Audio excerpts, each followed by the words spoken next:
kami Tuhan dapat mengerti dan memahami apa yang disampaikan oleh kami. Sempurnakan dalam nama Kristus Juru Selamat kami.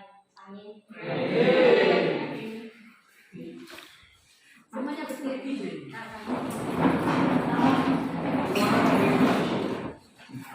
Religius, nasionalis, mandiri, gotong royong, integritas. Salam PPK.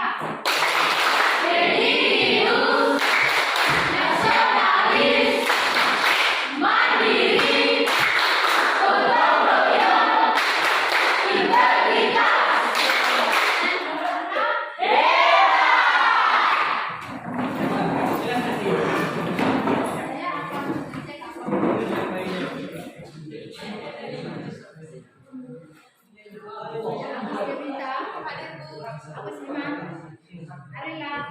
Arismawati, Desret, Elmis, Rego, Veronimo, Ficer, Asrat, Erni. Apakah semua hadir?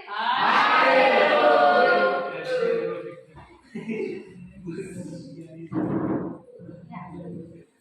Di bab sebelumnya kita membahas sikap gereja terhadap multikulturalisme. Sedangkan bab ini membahas mengenai hidup bersama dengan orang beriman. Topik ini sangat penting untuk dipelajari karena di sekitar kita ada teman, ada sahabat, dan ada saudara-saudara yang berbeda hidup dengan kita. Tetapi sebagai remaja Kristen, anak-anak wajib mengasihi sesama dan menunjukkan solidaritas serta kebaikan kepada semua orang tanpa memandang latar belakang agama. Solidaritas terhadap orang yang berbeda agama merupakan wujud cinta kasih pada sesama yang menjadi hukum utama dalam ajaran Kristen. Yang menjadi indikator pencapaian kompetensi yang pertama adalah menunjukkan sikap yang mensyukuri kehadiran multikultur di Indonesia sebagai anugerah Allah. Yang kedua, menunjukkan sikap dan perilaku yang mencerminkan menghargai multikultur dalam kehidupan sehari-hari. Yang ketiga, menganalisis sebab akibat dari pertikaian dan konflik yang berlatar belakang perbedaan agama yang pernah terjadi di Indonesia.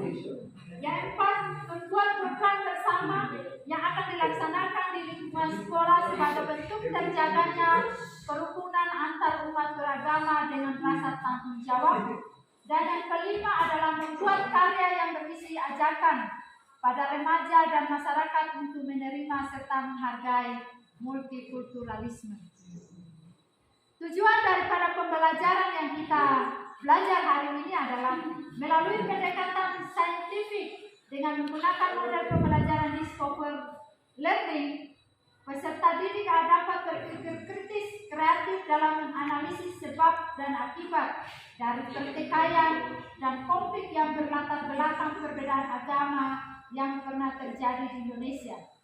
Diharapkan agar peserta didik proaktif dalam membuat program bersama yang akan dilaksanakan di lingkungan SMA Negeri 2 Huruna sebagai bentuk terjaganya kerukunan dan antar umat beragama dengan rasa tanggung jawab. Model pembelajaran yang akan kita gunakan adalah discover learning. Kita akan melihat video, lalu anak-anak menghubungkan dengan hidup bersama dengan orang yang berbeda. Coba kita akan melihat video.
kita udah siap nonton video. Kita diskusi tadi video yang kita sudah lihat.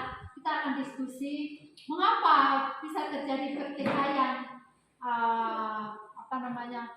konflik antar agama. Ya. Ini kelompok satu, kelompok 2, kelompok 3. Ya, silakan kelompok 1. Mana kelompok 1? Ya, silakan. Jawaban hasil daripada diskusi tadi. Membangun hubungan dengan sesama kita yang berbeda keyakinan memang tidaklah mudah, sebab setiap agama mengajarkan agamanya lah yang paling terbaik dan paling benar, sementara agama yang lain salah dan keliru. Akibatnya merasa agamanya yang paling benar dan agama lain adalah salah satu kata. Ya, merasa agamanya yang paling benar. Kelompok 2. Kelompok 2. Ya, Bu. Mempunyai keyakinan bahwa kebenaran-kebenaran ajarannya adalah mutlak, sehingga sangat sulit menjalin hubungan yang baik dan akrab dengan sesama yang berbeda keyakinan. Nah, kelompok 3. Karena diskusi kami kelompok 3, terjadinya konflik antar negara karena orang yang beragama lain dianggap lawan karena mereka berbeda keyakinan atau agama. Ya, dianggap lawan jikalau orang yang berbeda. Apakah orang yang berbeda dengan kita, apakah kita bisa menganggap dia sebagai lawan? Tidak. Kenapa? Karena perbedaan itu tidak menjadi penghalang untuk mengasihi sesama dalam situasi apapun, maka akan tercipta suasana yang damai. Ya. Apakah ajarannya yang diajarkan setiap agama itu mutlak, lalu menganggap bahwa ajaran agama orang lain itu berbeda dengan kita? Tidak. Mengapa? Karena menunjukkan kebaikan kepada semua orang tanpa memandang latar belakang. Ya, menunjukkan kebaikan kepada semua orang tanpa memandang latar belakang. Jadi bagaimanapun kita tetap mengasihi. Sekarang kita akan melihat bagaimana hidup bersama dengan orang yang berbeda iman dengan kita. Ada 4 macam sikap yang umumnya menghadapi orang yang berbeda iman dengan kita. Sikap yang pertama adalah semua agama sama. Menganggap bahwa ini salah satu sikap yang umumnya menghadapi orang yang berbeda iman dengan kita. Saya menganggap bahwa semua agama sama baik dan menganggap bahwa semua agama sama jelek. Yang kedua adalah agama merasa bahwa agama saya yang paling baik dan paling benar. Akhirnya menjelekkan agama lain dan menganggap agama lain adalah ciptaan iblis atau penyesat atau penipu. Ini juga menjadi salah satu pemicu daripada pertikaian antar umat beragama. Yang keempat adalah menghargai agama lain. Orang yang dewasa secara iman mampu menghargai orang yang berbeda iman. Berbeda latar belakang. Lalu kita melihat juga di situ ada 3 sikap yang menurut ahli yang tampak dalam hubungan antar umat beragama. Yang pertama adalah eksklusivisme, adalah agama sendiri yang paling benar, sementara agama lain tidak benar. Yang kedua adalah inklusivisme, mengakui keberagaman agama, menghormati kedaulatan agamanya dan keselamatan hanya ada di dalam satu agama saja. Dan ini orang Kristen inklusif, menyatakan keselamatan hanya di dalam Yesus Kristus. Yang ketiga adalah pluralisme, mencari titik temu bukan perbedaan. Karena perbedaan yang ada itulah yang didorong untuk saling menolong, saling menghargai, dan bekerja sama dengan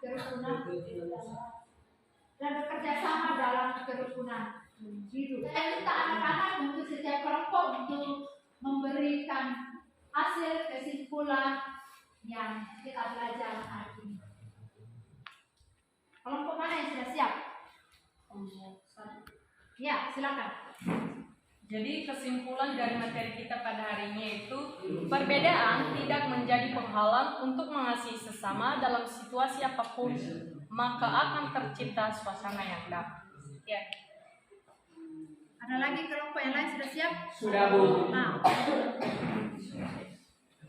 Kesimpulan dari kelompok gue itu saling menghormati dan menghargai antar orang yang berbeda dengan kita, sehingga terciptalah kerukunan antar umat beragama. kesimpulan hasil dari presentasi. Dari kesimpulan kami dari kelompok 3 itu menunjukkan kebaikan kepada semua orang tanpa memandang latar belakang agama.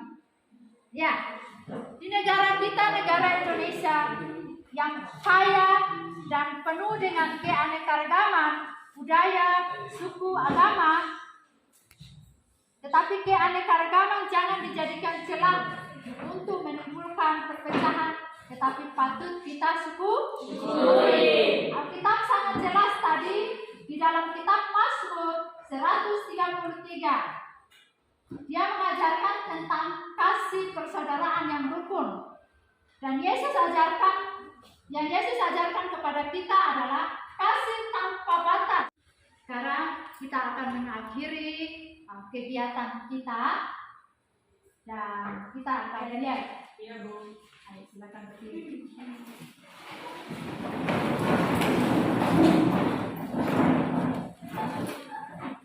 Yel-yel SMA Negeri 2 Huruna.